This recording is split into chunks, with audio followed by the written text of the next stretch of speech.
tanto aquí en el Alto Valle de Río Negro y de Neuquén, como también aquí en Villa Ángela, Chaco, una noche realmente preciosa. ¿Y por qué estamos aquí en la provincia del Chaco? Bueno, porque vamos a hablar con un hombre que en realidad tiene mucho que ver con el aire, porque es capitán retirado de la Fuerza Aérea Argentina, es piloto comercial, es licenciado en sistemas aéreos y aeroespaciales, ha sido casco azul de Naciones Unidas en Haití, navegó en el Ara Almirante Irízar, pero ese no es el tema de conversación que nos trae aquí a Villa Ángela, Chaco. De lo que vamos a hablar con este hombre es sobre secretos de imperios, reinos y el monte de la provincia del Chaco. Juan José Trocún, gracias por recibirnos en Villa Ángela, provincia del Chaco, una noche preciosa. ¿Cómo estás? Buenas noches, Sergio. Buenas noches a toda tu audiencia. Es un gusto, un placer que me hayas tenido en cuenta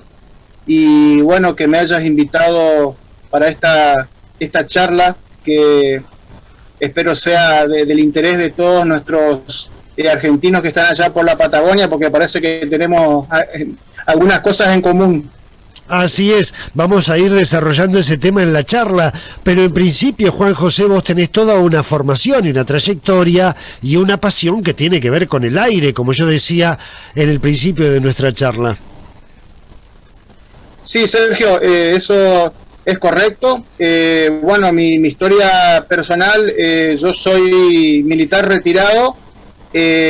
Me formé profesionalmente en la Escuela de Aviación Militar en la provincia de Córdoba, estudié 4 años y después estuve en el Instituto Universitario Aeronáutico, que es una de las 3 universidades militares que tiene el Ministerio de Defensa para cada una de sus fuerzas. Tengo una especialidad, tengo un posgrado en Administración Financiera, y actualmente me encuentro terminando de cursar un posgrado en Historia Militar Contemporánea. Estoy iniciando mi trabajo final integrador y bueno, Dios mediante, el año que viene estaré presentando mi tesis. Juan José, bueno, ahí está, ¿no? Esa pasión por la historia, supongo yo, que te llevó a comenzar a analizar, a construir lo que es el árbol genealógico de tu familia, comenzar a recorrer el pasado de tu vida, de tu apellido, de tus padres, de tu madre, y así fue como comenzaste a ingresar en esta historia y en este apasionante construir del libro, ¿o no? Bueno, mira, yo te cuento particularmente lo que me pasó porque creo que en algún momento, o le pasó a más de uno, todo inició hace algunos años atrás con una consulta familiar, con la famosa tarea escolar de mis hijos de la escuela de Juan Ignacio y de Santiago, que tiene que ver con ese armado lo más completo posible de la tarea del árbol genealógico. Claro. Mis hijos llegaron con esta tarea a mi casa. Me empezaron a preguntar cosas sobre el pasado de los abuelos y de los bisabuelos, y bueno, yo recordaba que en los años en mis años también en la infancia o en la adolescencia había hecho una tarea escolar de características similares, y por esas cosas del destino o de la vida lo tenía guardado, la tenía en mi poder. Con la salvedad de que yo en ese momento, como vos bien decís, siempre tuve un interés desde muy chiquito, siempre me considero un poco curioso, y me gustaba por ahí escuchar mucho las historias que me contaban mis abuelos. Entonces yo recuperé esta tarea escolar para completar la tarea de mis hijos, y me encontré con entrevistas que yo tenía guardadas, que le había hecho en su momento a mis abuelos, a mis 4 abuelos que los tenía vivos. Bueno, esas imágenes que vos estás pasando ahí tienen que ver con estas historias que me contaba uno de mis abuelos, específicamente descendiente de rusos blancos, que llegó a la Argentina a partir de 1925, y cuando yo empecé a investigar el origen en realidad de mi apellido, terminé como descubriendo que en Europa, en Europa del Este, de la zona de los eslavos, que ellos me contaban historia cuando yo era chico, me contaban como que mis abuelos habían venido en barcos escapando de la guerra de esa zona, y yo tenía algunos datos que se transmitían de boca en boca oralmente en la familia, sobre que mis abuelos habían sido rusos blancos.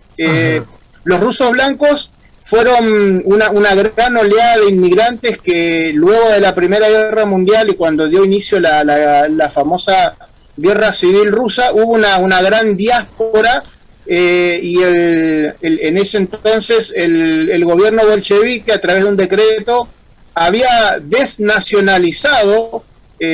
habían quedado como apátridas unos 3,5 millones, 4 millones de personas que vivían dentro del imperio ruso, que había caído luego de la revolución bolchevique, sumado a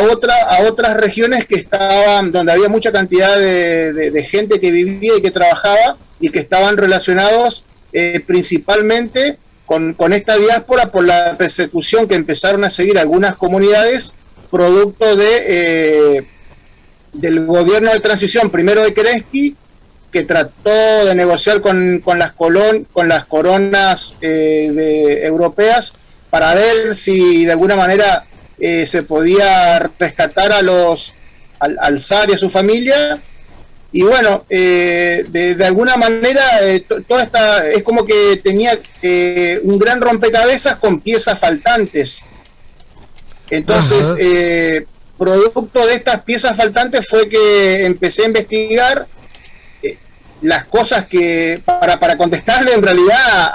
inicialmente a mis hijos, pero después como que me empecé a dar cuenta de que cuando empecé a indagar en internet, en las redes sociales, y me empecé a comunicar con otras personas de la colectividad de países vecinos acá, como puede ser por ejemplo Paraguay, empecé a darme cuenta de que habría una gran historia que estaba un poco solapada. Y bueno, esta punta salió del interior del seno de la familia. Juan José, bueno, hemos abordado aquí con otras personas, investigadores, investigadoras, este tema de los rusos blancos, también de parte de lo que era la realeza en aquella época, la familia imperial, y uno cree, Juan José, que el tener en secreto su pasado también era un mecanismo de defensa por la persecución. Por eso también se conocían muy poco las historias de cada una de las familias. ¿Qué te parece a vos? Sí, eso que vos decís es muy cierto y tiene que ver con esta, ahora en esta etapa, digamos, que estamos transitando en la historia de la globalización, esta proliferación de las comunicaciones y esta capacidad, la prosumisión, que es esta capacidad de estar conectado en tiempo real con cualquier parte del mundo a chicas distancias, y esta inmediatez hace que uno tenga acceso a un montón de archivos, de documentación, y lo más interesante, lo más lindo de todo esto es cómo uno se va conectando sin querer o queriendo con algunas personas de otras partes de la provincia o del país, o inclusive, como me pasó a mí últimamente, de otra parte del mundo, que están investigando temas que terminan de alguna manera rayando lo que fue la historia personal de mis antepasados, básicamente de estos abuelos míos que eran rusos blancos y que estaban acá. Había una presencia muy grande de rusos blancos que salió a la luz en 1932, producto de la famosa Guerra del Chaco, que fue un conflicto geopolítico que enfrentó a Bolivia con Paraguay, y atrás de este conflicto estaban las superpotencias, los imperios más conocidos, como Estados Unidos a través de la Standard Oil, con Bolivia, Alemania, que por ejemplo en Bolivia descubrimos que del lado de Bolivia, antes de la Guerra del Chaco, por ejemplo, estaba el general Röhm, que fue un alemán muy importante, amigo de Adolfo Hitler, que fue el jefe el creador en realidad de las SA, de las camisas pardas, estuvo acá muy cerca de la Argentina, y en una época donde en la década del 30 hasta hay autores, periodistas de investigación, que opinan que Röhm participaba de reuniones con militares que estaban acá en Argentina, que eran europeos y que pertenecían de alguna manera a estos movimientos que había imperialistas, y que de alguna manera estaban terminando de configurar todo lo que se venía muy pronto, que era la Segunda Guerra Mundial. Mira, yo, si vos me permitís, te voy a hacer Sí, cómo no. te voy a contar algo particular. Yo pienso que la Guerra Fría no empezó después de la Segunda Guerra Mundial. Si yo estudio las características o analizo las características que de alguna manera fueron las que uno conoce típicamente, o las que uno estudia de este enfrentamiento del capitalismo con el comunismo, donde cada uno de los bloques buscaba liderar espacios de influencia, donde participaban estas potencias imperiales en conflictos regionales, pero en forma solapada, en forma indirecta, buscando dominar regiones de interés por materia prima, por recursos, y donde trataban de imponer sus valores que tenían que ver con este orden, liderazgo y control regional. Estas características ya estaban presentes desde 1917 en Europa, inmediatamente cuando ocurre la Revolución Rusa, y un año después en la Revolución Alemana. Estos dos grandes fenómenos, digamos, que ocurrieron en la historia, tienen la particularidad de que en conjunto terminaron con los dos imperios más importantes que había en ese momento de ese lado del planeta Tierra. Juanjo, esa zona, esa región del Chaco, de Paraguay, de Bolivia, es una zona muy rica en historias, y como vos decías, a través de tu estudio fuiste hilando las características que tuvo la inmigración, de dónde llegaron, por qué llegaron a esa zona, que también tienen relación con nuestra Patagonia, porque uno ve que han sido los dos lugares elegidos en la Argentina donde mayor presencia hubo, tanto de antes como durante la Primera Guerra Mundial, y luego también, ¿verdad? Bueno, esto tiene que ver, o sea, si volvemos, sí, es correcto lo que vos decís, y mirá, la relación está básicamente en un pensamiento que es bastante simple. El enemigo de mi enemigo termina siendo mi amigo. Entonces estábamos hablando de estos dos imperios que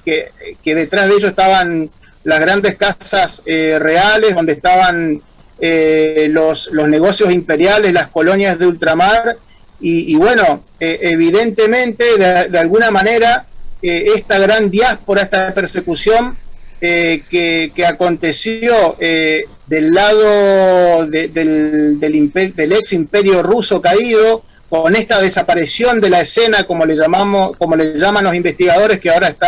hay todo un proceso de revisionismo sobre lo que realmente ocurrió con la dinastía de los Romanov, que hay muchas dudas y hay muchas cuestiones que no están para nada claras, y cada vez hay más dudas, independientemente de la posición oficial que tienen los estados, porque nosotros, como bien sabemos, los secretos de Estado están en estas relaciones internacionales donde hay cuestiones que tienen que ver de seguridad nacional, y de que por ahí la gente en su conocimiento, en su vida diaria, por ahí no tiene la suficiente formación como para procesar lo que vos también sabés, que hoy estamos inmersos en la globalización, en la guerra de la información, toda esta cuestión de la fake news. Bueno, parece que esto de la fake news viene desde esa época, primero con los bolcheviques y después en la Segunda Guerra Mundial, y bueno, la relación que hay entre nosotros acá en el norte del país, esta región, y la Patagonia, básicamente se dio con que algunos investigadores de acá en la provincia del Chaco, sumado a investigadores de Estados Unidos y otros periodistas de la Patagonia, hemos podido conectar de alguna manera, por ejemplo, la presencia de cortesanos que aparentemente son hermanos. Uno estaba acá en la zona del interior de Chaco y otro está, había trabajado en uno de los parques nacionales ahí en Siete Lagos y actualmente está enterrado detrás de uno de la casa de los guardaparques. Yo estuve en contacto con esta periodista, con esta investigadora que vos tenés ahí en la zona de Neuquén, que es Ana María de Mena. Estuvimos, claro, en San Martín de los Andes. Exactamente, estuve en intercambio de correo electrónico con ella, que me consultó también por esta cuestión particular, y parece que estos cortesanos, que estos hermanos, uno estaba en el norte, el otro estaba en el sur, y tenían todo un sistema de protección, ¿no?, de estos guardaespaldas VIP, que eran muy experimentados, que eran todos combatientes de la Primera Guerra Mundial, que habían participado en la Revolución Rusa contra los bolcheviques. Básicamente en la Guerra Civil Rusa se llegaron a identificar hasta 4 bandos. Estaban los rojos, que eran los bolcheviques, estaban los rusos blancos, que eran básicamente los prozaristas, la Guardia Imperial, y después había otros colores, verdes, negros, que estaban en la zona de Ucrania, Polonia, Rumania, Checoslovaquia, que eran los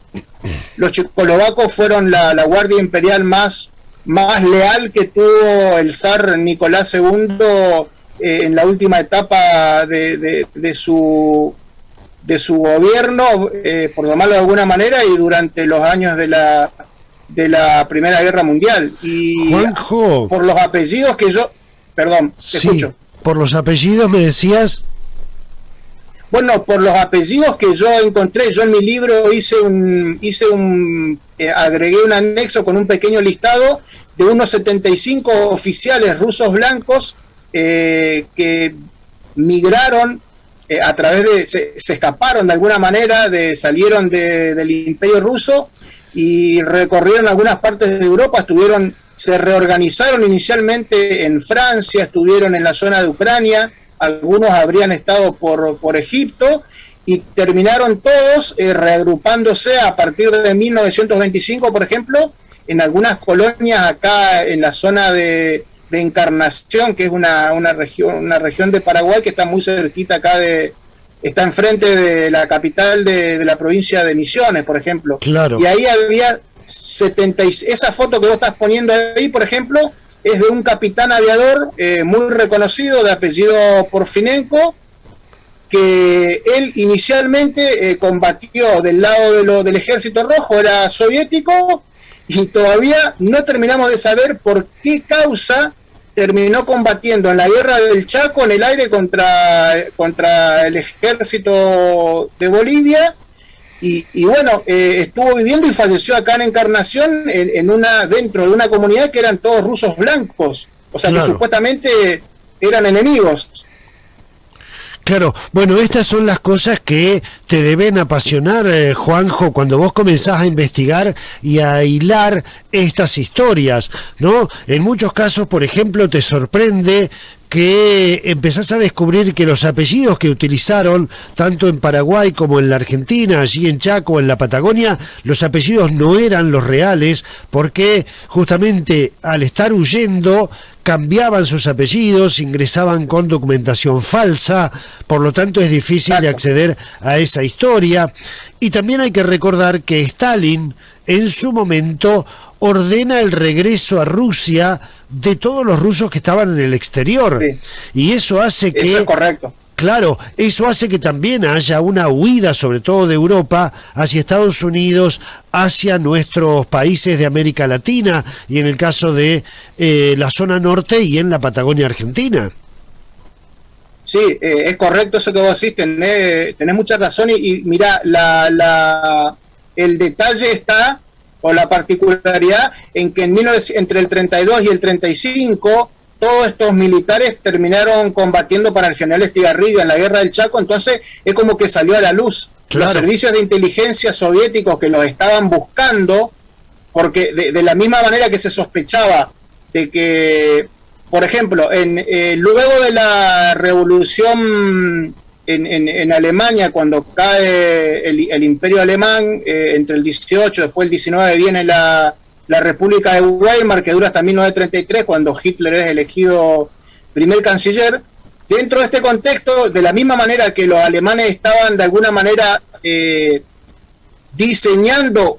algunos sectores de Alemania estaban diseñando o tenían la esperanza de volver a la monarquía, lo mismo pasaba con el Imperio Ruso. Había un sector muy grande del Imperio Ruso que de alguna manera soñaba con este retorno a la monarquía, porque bueno, algunos sectores de industriales básicamente, o de la nobleza, y principalmente las casas reales, a través de sus colonias y de los negocios que tenían con sus parientes, porque en las entrevistas anteriores que vos tuviste con el resto de los investigadores, todos te contaron que había una abuela que era una reina en común, y la mayoría de los reyes, de los zares, eran todos parientes, primos, segundos o primos hermanos. Exactamente. Entonces, de alguna manera había un negocio que los unía, estaban... Y bueno, los bolcheviques con la revolución amenazaba con expandirse y con arruinar inicialmente estos negocios en Europa, y después probablemente pensaban que iba a afectar las colonias de ultramar, es decir, todo lo que había acá en América, África, el resto del mundo. Así es. Juan José Trocul es con quien estamos hablando, además de ser piloto y ser capitán retirado de la Fuerza Aérea Argentina, es un investigador, se ha transformado en un escritor, ha presentado un libro que se llama Secretos de Imperios, Reinos y el Monte. ¿Algún otro secreto, Juanjo, que te haya sorprendido cuando vos comenzaste a reconstruir la historia de tu familia? Bueno, por ejemplo, una cuestión particular que me pasó fue las historias que me contaban mis abuelos sobre el paso de algunos curas, por ejemplo, heridos a fines de los años 50 por las colonias de acá del interior de Chaco, y que, por ejemplo, investigando descubrimos en los diarios que en esa época los servicios de inteligencia del mariscal Tito en Europa estaban buscando, por ejemplo, a uno de los máximos aliados que tuvo Hitler en la zona de Yugoslavia, que era Ante Pavelic, y que hay varios, el proyecto Testimonio, por ejemplo, de la Dadaia, hace mención a que esta persona, digamos, que combatió del lado del eje en algún momento, terminó refugiado, exiliado acá en Argentina a partir de 1947, y habría sido herido entre 1955 y 1959, dependiendo de los investigadores. Hay mucha cantidad de información, y le siguieron los rastros acá en Argentina, y aparentemente estuvo acá de paso por las colonias del Chaco. O sea que tenemos a partir de 1925 esta presencia en la zona de los rusos blancos. Antes de la Segunda Guerra Mundial, una significativa cantidad de inmigrantes alemanes, suizos, italianos, españoles, que vienen y se radican acá en la zona. Tener en cuenta que esta zona acá del norte del país, estamos hablando de la frontera norte de lo que en el siglo anterior había sido la forestal, por ejemplo, claro, y que se reconfiguró luego de que Inglaterra, a fines de la Primera Guerra Mundial, el bando vencedor termina expropiando todas las colonias y las propiedades que tenían en ultramar el bando que perdió, básicamente, entre otros países, de Alemania. Y entonces hubo toda una reestructuración, pero los negocios siguieron funcionando, las industrias se reconfiguraron y siguieron, digamos, con su clientela en el resto del mundo. La particularidad es que en el resto en otros países en los escenarios más importantes que uno conoce de la historia, eran enemigos, combatían entre ellos, y acá en las colonias de ultramar eran socios en los negocios. Aliados en los negocios. Exactamente. Otra característica de la Guerra Fría, por eso yo te decía hoy que para mí la Guerra Fría empezó en 1917. Claro, tenemos que agregar a toda esta descripción, Juan José, que luego de la Segunda Guerra Mundial también se registra en la Argentina la presencia allí en el norte y en la Patagonia de alemanes, de jerarcas nazis. Hemos hecho aquí una serie de programas especiales con Rubén Seminari desde Darregueira, en provincia de Buenos Aires, que, bueno, abundó en detalles, en información con todo esto. Juanjo. Sí, a Rubén lo conozco, lo sigo por el Facebook, siempre leo los comentarios, él tiene conocimiento, y sí, opino, estoy de acuerdo con él y con un montón de otros investigadores que sí, hay muchos rastros y hay documentación con muchos indicios, y básicamente toda esta estructura de la que estábamos hablando, de todas estas industrias que básicamente era de origen anglosajón, imperial, y que en estos espacios, por ejemplo, acá estaban dadas todas las condiciones, esta inmensidad, este desierto verde que fue hasta... Ten en cuenta que la provincia del Chaco fue uno de los últimos territorios nacionales en la década del 50, recién se transforma en una provincia, se incorpora como una provincia. Hasta ese momento era territorio nacional, o sea, nosotros dependíamos directamente del presidente,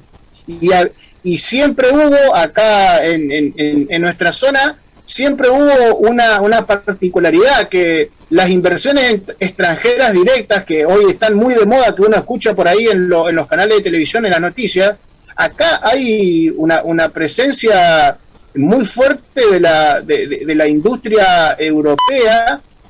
anglosajona, y bueno, o sea, estaban dadas las condiciones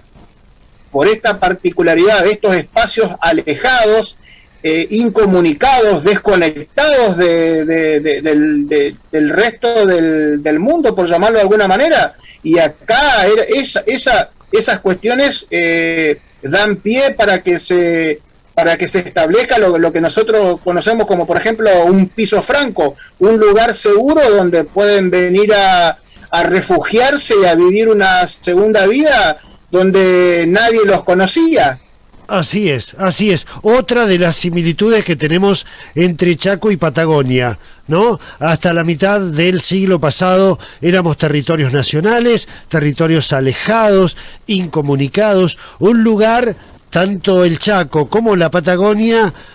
fundamental con estas características para resguardarse, esconderse, ocultarse o comenzar una nueva vida, como lo ha sido para tantísima gente. Juanjo Trocún. Sí, eso que vos decís, uno puede indagar o puede profundizar, por ejemplo, desde la geopolítica. Uno, cuando estudia a los pensadores de geopolítica, puede aproximar y puede detectar estos fenómenos y estas características de las que vos estás hablando. Y si las mezclas con la polemología, por ejemplo, mucho más. Totalmente. Y ahí, bueno, entra a jugar esta confirmación de la presencia de estos cortesanos, que yo en su momento es lo que le decía a la señora de Mena, o también a Abel Basti allá en Patagonia, que la cuestión esta de que si uno confirma la presencia de los cortesanos, es evidente que deberían haber tenido algún sistema de protección. O sea, una forma de verificar los datos es o encontrando directamente la tumba de los cortesanos, o por otro lado aproximando y detectando los apellidos de esta protección, de esta guardia VIP, o estos experimentados militares que siempre los usaban de guardaespaldas y que los protegían. Son las dos formas que uno tiene de indagar o de tratar de descubrir quiénes eran esas personas tan importantes que vivían en forma clandestina o exiliados en la Patagonia o acá en el interior de Chaco. Así es. Juan José Trocún, bueno, me tengo que volver, yo seguiría charlando toda la noche. No es la última, es la primera, pero no es la última charla que vamos a tener. Por supuesto que vamos a volver allí por más información, por más historia. Nos hace bien, así como a vos te hizo bien conocer el pasado de tu familia, tu pasado, también como país nos hace bien conocer este pasado, porque nos permite saber también de dónde venimos y hacia dónde vamos. Juan José, felicitaciones por el libro, un abrazo grande, muchas gracias por esta charla. Sergio, de vuelta, agradecido a vos, saludos para toda tu audiencia y estamos a disposición cuando gusten. Saludos a la Patagonia de Chaco.